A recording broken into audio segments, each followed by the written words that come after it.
Hey, I'm Jusko from ProblemMoney.com, and in this video I'm going to tell you about the 2 best credit card bonuses available to you now in June of 2022. One of them came out last week, the other one just switched today with a 60% plus increase in the bonus opportunity. Anyway, before we do it, I'm going to ask you to please subscribe to this YouTube channel if you have not already, and if you have already, I thank you for doing so. So the couple offers I am thinking at, there are a lot of good bonuses out there, but a couple of them that have just hit the market that are the best of what you could get in terms of value. You could very conceivably get over $1,000 of value with these bonuses on cards that have annual fees of less than $100. Now, you do have an ambitious spend on both of these offers, so you are going to have to be able to spend a good amount in the first few months of having these cards. The first of these is the Marriott Bonvoy Boundless, which just changed its new cardholder bonus to 5 free nights, up from 3 free nights before, which is a 65, 66, 60% increase in that new cardholder bonus. Now, in order to get it, you do have to spend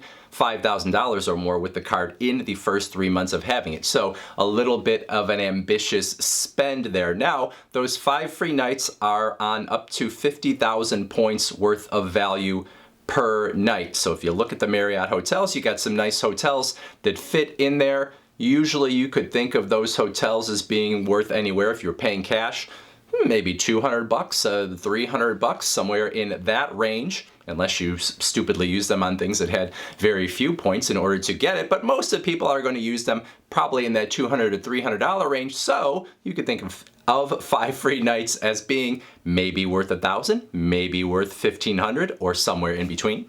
So if you get $1,000 worth of hotel stays, or maybe even more on a card with a $95 annual fee, well, then that is a pretty good deal. Now, you should know the restrictions that come with this. They're not terrible, but they are things that you need to know. Each one of those hotel night stays is an individual certificate, and it is for a night of 50,000 points or less. So it's not like you get 5 nights and there are 50,000 points and you have 250,000 points to play around with. You have to use each one individually, and if the stay is less than 50,000 points, well, then you use the certificate and you get whatever it is. Now, if you have a night that is 60,000 points or 70,000 points and you thought, well, I'll use the certificate and I will pay a little extra in order to get, a hotel that maybe wouldn't fit in 50,000, well, you can't do that. So you have to choose a hotel where that 50,000 point limit would work. And then the other thing to understand is the fact that once you get those 5 certificates for those free nights, you got a year to use them. Now, of course, there are about a zillion Marriott hotels out there in the world, so finding some that are going to fit into that sweet spot is going to be pretty easy to do, and you're going to have some nice hotels. One last thing to understand is if you are a current Marriott card holder, you're not going to get this bonus. If you have gotten a bonus on a Marriott card in the last 24 months, you're not going to get the bonus on this one either.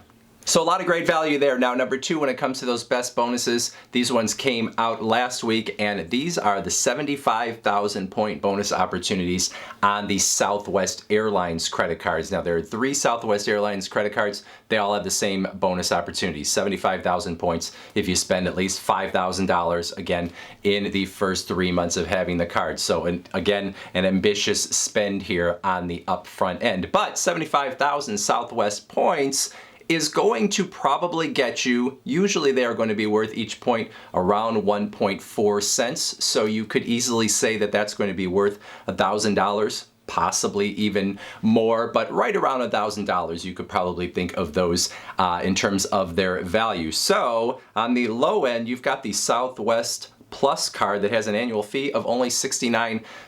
So $1,000 of bonus value versus a $69 annual fee. You can see you're getting an awful lot up front. Now, for some people, actually, the Southwest Priority card, especially if you already fly Southwest on a regular basis, might actually be the better option. Same bonus, bigger annual fee at $149, but you do have a $75 annual credit for Southwest flights. So assuming you pay for at least 1 Southwest flight per year, you're going to get that. And then there's also an anniversary bonus each year that you pay the annual fee of 7,500 points, which is going to be worth more than $75. So you put those 2 things together, that could be more than your annual fee right there, and that amazing bonus.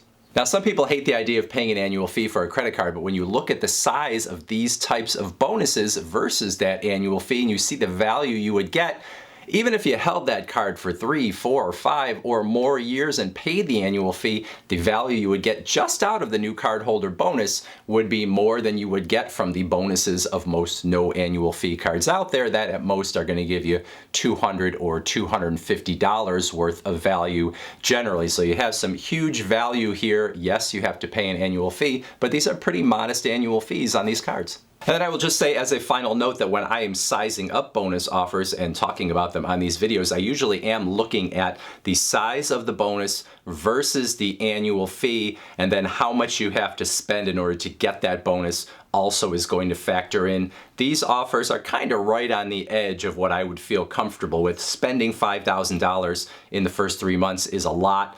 I see people a lot of times on forums and stuff saying, oh, I have a wedding coming up, or I'm paying for my honeymoon, or maybe I'm doing a home renovation, I'm going to spend a big chunk of money. What credit card should I get? Well, these kind of offers are perfect for that kind of stuff where you know you're going to have to spend something big in the near future. But anyway, I tend to look at the size of the bonus and then also versus the annual fee, which is why these ones are so good. Big bonus, small annual fee. It's easy to find cards that have a really big bonus, but also have a really big annual fee. And even though they might be a good value overall, they're not necessarily a great value just looking at the bonus versus what you're going to pay for the card. In this case, yeah, good bonus, small annual fee, a little bit of a high spend, but something that is still doable. So those are the ones that I pick out for this video for June of 2022. If you have any questions, comments, put them in that comment section below.